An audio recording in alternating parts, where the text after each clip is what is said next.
Meantime, a nonprofit forestry group dedicated to replanting trees in wildfire-hit areas has lost its federal funding grant for a major part of its work. Tim Gordon is here now with us in studio. Tim, now that nonprofit has to put its work on hold. Christine, our Community Forestry is based in Talent, the epicenter of devastating wildfires that hit southern Oregon in 2020. So this is really a blow for the people who live there, who are still making a comeback. And that comeback includes replacing trees that burned in their communities. The nonprofit works to clear out the damage and then replant climate-resilient trees to create better, safer urban forests.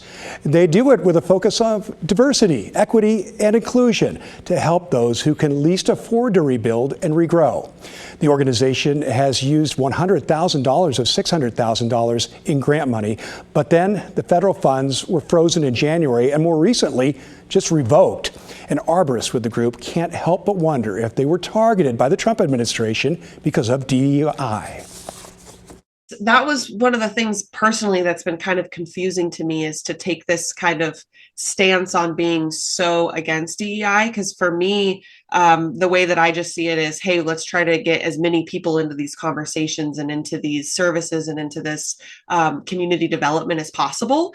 I think the real loss is, and the real victims in this are the folks that are not going to get these services because of that money being, taken away. So that's the real tragedy, I think.